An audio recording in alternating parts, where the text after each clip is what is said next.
দেখা যায় আমাদের সমাজে এর বিপরীতে দেখা যাচ্ছে রাত 12টা যখন বেজে যায় সাথে সাথে অনেক কিছু শুরু হয়ে যায়, গান বাজনা, আতশবাজি, হাওয়াই ফায়ারিং, আরো অনেক কিছু, যেগুলোর মাধ্যমে আল্লাহর নাফরমানি, পাশাপাশি অনেক মুসলমানের হক নষ্ট হচ্ছে।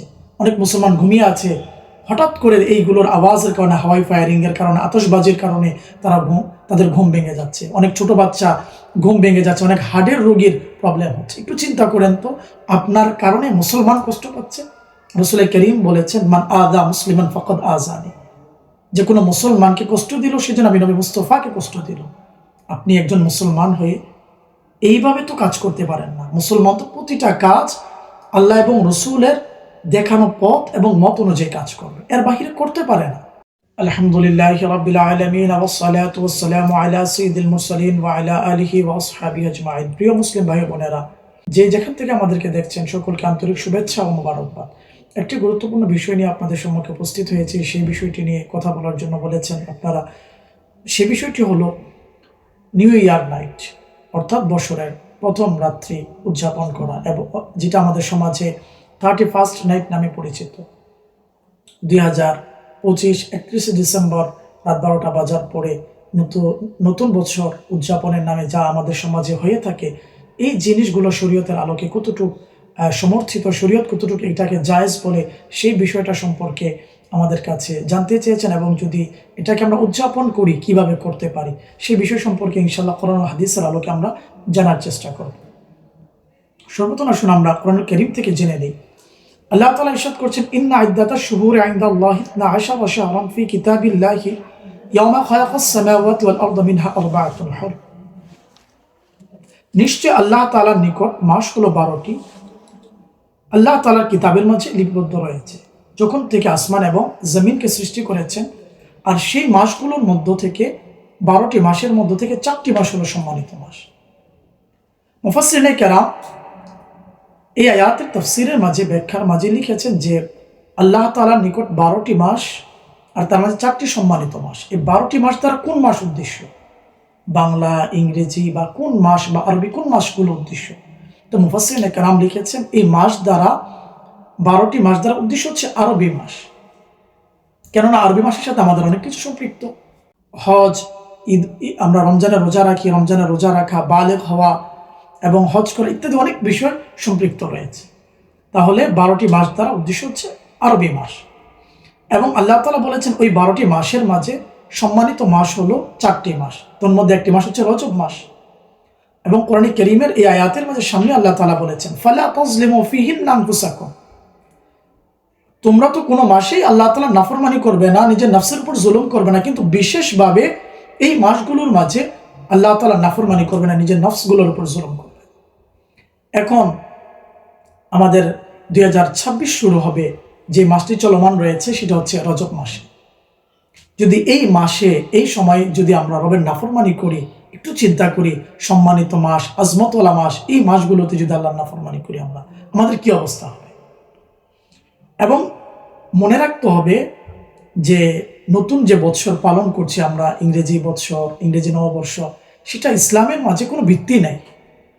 কিন্তু প্রতিটা সেকেন্ড, প্রতিটা মুহূর্ত, প্রতিটা দিন আল্লাহ তাআলার দেওয়া একটা নিয়ামত।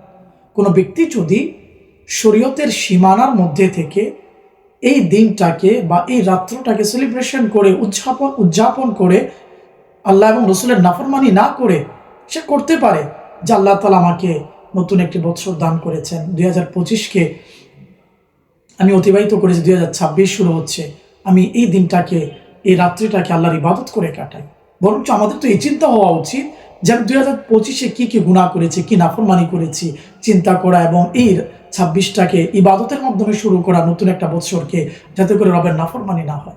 কিন্তু দেখা যায় আমাদের সমাজে এর বিপরীতে দেখা যাচ্ছে রাত 12টা যখন বেজে যায় সাথে সাথে অনেক কিছু শুরু হয়ে যায়, গান বাজনা, আতশবাজি, হাওয়াই ফায়ারিং, আরো অনেক কিছু, যেগুলোর মাধ্যমে আল্লাহর নাফরমানি, পাশাপাশি অনেক মুসলমানের হক নষ্ট হচ্ছে।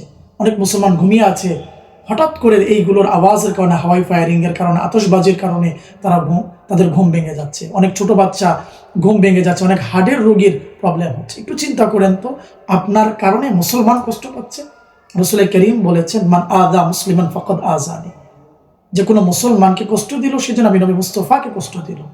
আপনি একজন মুসলমান হয়ে এইভাবে তো কাজ করতে পারেন না। মুসলমান তো প্রতিটা কাজ আল্লাহ এবং রসুলের দেখানো পথ এবং মত অনুযায়ী কাজ করবে, এর বাহিরে করতে পারে না।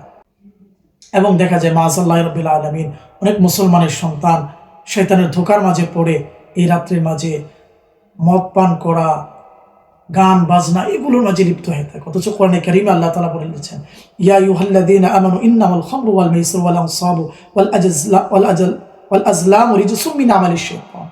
আল্লাহ তাআলা বলেছেন এই সবগুলো মদ, জুয়া ইত্যাদি ইত্যাদি জিনিসগুলো সবগুলোকে আল্লাহ শয়তানি কাজ বলেছেন। মুসলমান তো মদ পান করা তো দূরের কথা, মদের কাছেও যেতে পারে না। উলামায়ে কেরাম অনেকে কিতাবের মাঝে লিখেছেন, যারা মদ পান করার মাঝে অভ্যস্ত হয় তাদের মৃত্যুর আগে বেঈমান হয়ে যাওয়ার সম্ভাবনা রয়েছে। একটু চিন্তা করি তো, আল্লাহ না করুক আমি তো মুসলমান, শুধু অমুসলিমদেরকে খুশি করতে গিয়ে, অমুসলিমদের কালচারকে তারা যেভাবে করছে সেভাবে করতে গিয়ে যদি আল্লাহ তাআলা না করুক আমি এই অভ্যস্ত আমার মাঝে আমি মদ পান করি, এই গুনাহের কাজ করি, মৃত্যুর আগে যদি ঈমান হারা হয়ে যায়, একটু চিন্তা করা উচিত। এবং এই রাত্রগুলোতে গান বাজনা করা এবং গান বাজনা শোনা, রাত 12টার পরে গান বাজনা, মুসলমান ঘুমিয়ে আছে, কীভাবে মুসলমানদেরকে কষ্ট দিচ্ছেন, তাদের ঘুমগুলোকে ভেঙে ফেলছেন। আল্লাহ রাসূল হাদিস শরীফে বলেছেন, মুসনাদে বাজ্জারের মাঝে হাদিসটি রয়েছে, সাইয়্যিদুনা আনাস বিন মালিক রাদিয়াল্লাহু তাআলা আনহু থেকে বর্ণিত, রাসূল করিম সাল্লাল্লাহু আলাইহি ওয়াসাল্লাম বলছেন, সাউতানি মালউনানি ফিদ দুনিয়া ওয়াল আখিরাহ, দুনিয়া এবং আখিরাতের মাঝে দুইটি আওয়াজ অভিশপ্ত, লানতপ্রাপ্ত। দুইটি আওয়াজ কি কি?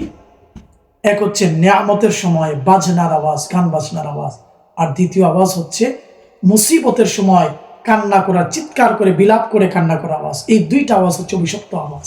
একটু চিন্তা করি আপনি আমি। এবং আরেক হাদিস শরীফে রয়েছে, শুআবুল ঈমানের মাঝে ইমাম বাইহাকী রাহমাতুল্লাহ আলাইহি হাদিস শরীফটিকে নিয়ে এসেছেন, রাসূল করিম সাল্লাল্লাহু আলাইহি ওয়াসাল্লাম বলছেন, গান দিলের মাঝে এভাবে মুনাফিকি তৈরি করে দেয়, যেভাবে পানি ক্ষেতের মাঝে সবজি ফসলকে উৎপন্ন করে, ঠিক তেমনইভাবে গান বাজনা, গান মানুষের অন্তরের মাঝে, দিলের মাঝে মুনাফিকিকে তৈরি করে দেয়। আস্তাগফিরুল্লাহ। একটু চিন্তা করি, যে সমস্ত মুসলমানরা আমরা এই ধরনের কাজে লিপ্ত থাকি বা আগে থেকেছি, এগুলো থেকে সত্যন্তরে তওবা করে নিই। এবং হাদিস শরীফে আসছে, আত-তাইবু মিনাজ যামবি কামান লা যামবা লাহু, তওবাকারী ব্যক্তি এমন যেন সে গুনাহ করে নেই। এবং নিয়ত করে নেই 2026কে আমরা সেলিব্রেশন করব, উদযাপন করব আল্লাহর ইবাদত করে, কোরআন তেলাওয়াত করে, জিকির করে এবং তাহাজ্জুদের নামাজ পড়ে এবং আল্লাহর কাছে দোয়া করব, আল্লাহ আমি 2025 যেই গুনাহগুলো করেছে সেগুলো থেকে তওবা করছি, 2026 যেন তোমার ইবাদত করে, তোমার নবী মুস্তাফার সুন্নতের অনুসরণ করে কাটাতে পারি। এইভাবে যেন আমরা নিয়ত করি। এবং আমাদের বরকতময় রজব মাস চলছে, যেই মাসকে 4টি মাস সম্মানিত মাস আল্লাহ তাআলার নিকট, এই মাসগুলোর মাঝে তো অন্যতম একটি মাস। এই রজব মাসে প্রতিদিন রোজা রাখার এক হাদিস শরীফে আসছে, প্রতিদিন রোজা যে রাখবে পুরো 30 দিনের মাঝে আল্লাহ তাআলা তাকে 1 মাস রোজা রাখার সওয়াব দান করবে। আমরা যেন এই রজব মাস ইবাদত বন্দেগী করার মাধ্যমে, নতুন বছরকে ইবাদত বন্দেগী করার মাধ্যমে আমরা স্বাগতম জানাতে পারি এবং আল্লাহ এবং রসুলকে রাজি করতে পারি। 26টাকে যেন ইবাদতের মাধ্যমে অতিবাহিত করতে পারি। আল্লাহ তাআলা তৌফিক দান করুন। আমিন। বিজাহিন নবী সাল্লাল্লাহু আলাইহি ওয়াসাল্লাম।